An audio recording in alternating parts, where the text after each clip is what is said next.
High court का धांसू फैसला, केजरीवाल की हिल गई जमीन। केजरीवाल की जमानत पर ब्रेक, सिंघवी भी हैरान। सबूतों से हुआ खेल, सुप्रीम कोर्ट में भी फंस गए सीएम।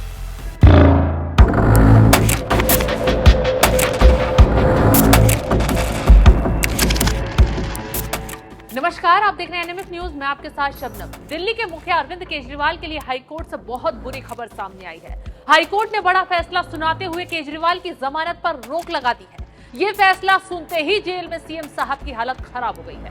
दरअसल राउज एवेन्यू कोर्ट ने अरविंद केजरीवाल को जमानत दे दी थी। जैसे ही केजरीवाल जेल से बाहर आने वाले थे, उससे चंद घंटे पहले ही ईडी ने खेल करते हुए हाईकोर्ट का दरवाजा खटखटा दिया। ऐसे सबूत पेश किए जिन्हें देखते ही हाईकोर्ट के जज चौंक गए और आखिर में केजरीवाल की जमानत पर रोक लगा दी है। इसके साथ ही ट्रायल कोर्ट के आदेश में खामियां भी गिनवा दी हैं, जिससे केजरीवाल के वकील सिंघवी के भी होश उड़ गए। कोर्ट में क्या कुछ हुआ, तो चलिए विस्तार से बताते हैं। दरअसल जस्टिस सुधीर कुमार जैन की पीठ ने सुनवाई करते हुए कहा, निचली अदालत की अवकाशकालीन पीठ ने केजरीवाल को जमानत देते समय अपने विवेक का इस्तेमाल नहीं किया। हमने दोनों पक्षों को सुना, लेकिन निचली अदालत ने ईडी के दस्तावेज पर गौर नहीं किया। निचली अदालत ने पीएमएलए की धारा 45 की दोहरी शर्तों पर गौर नहीं किया।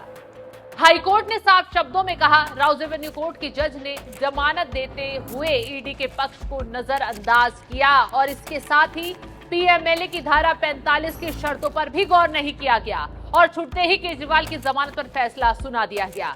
इसके आगे कोर्ट ने क्या कुछ कहा, यह भी बताते हैं। कोर्ट ने आगे कहा कि ईडी की ओर से एडिशनल सॉलिसिटर जनरल राजू ने मुद्दा उठाया कि निचली अदालत ने अपने आदेश में कहा था कि इतने दस्तावेज पढ़ना संभव नहीं था।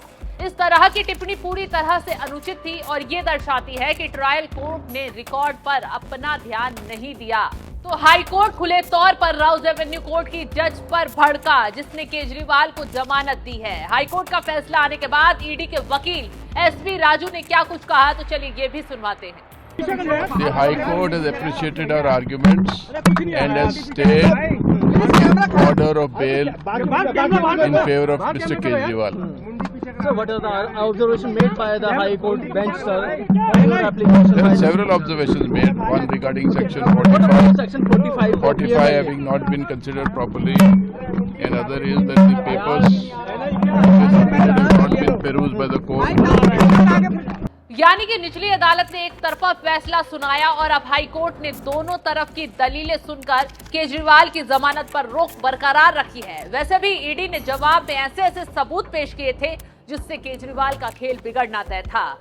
ईडी ने न सिर्फ 100 करोड़ के खेल को उजागर किया था, बल्कि गोवा चुनाव में कैसे शराब घोटाले के 45 करोड़ रुपए ठिकाने लगाए गए, इसका भी बारीकी से खुलासा किया। ईडी ने केजरीवाल के खिलाफ आप नेताओं के बयानों को ही पेश किया, जिसमें खुलासा हो रहा था कि केजरीवाल शराब घोटाले में शामिल थे। तो चलिए ये भी बताते हैं कि ईडी ने कोर्ट में क्या क्या दलीलें दी जिससे सीएम साहब फंस गए। ईडी ने कोर्ट में कहा, हमारे पास केजरीवाल के खिलाफ पुख्ता साक्ष्य हैं, नए साक्ष्य भी इकट्ठा किए गए हैं। केजरीवाल को जमानत पर रिहा नहीं किया जा सकता।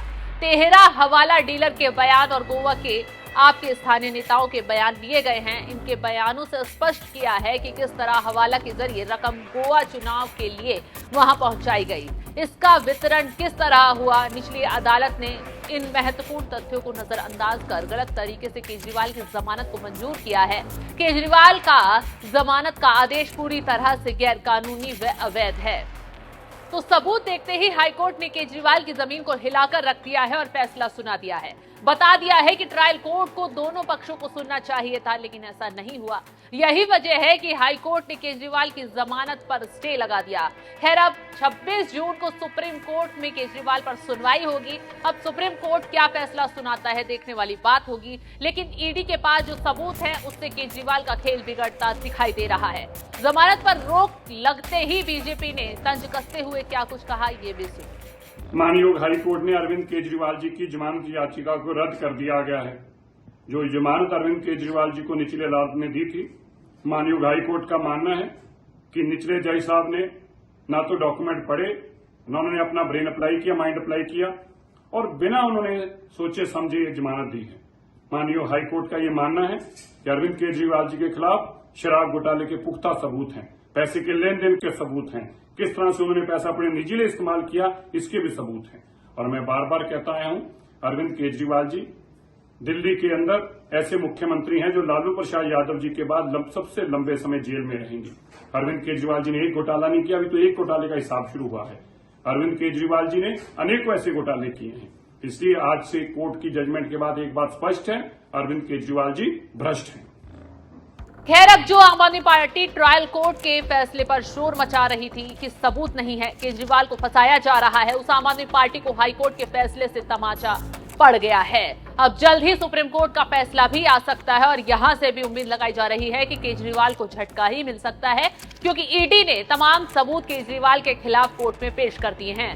तो इस खबर पर आपकी राय क्या है, हमें कमेंट कर जरूर बताएं।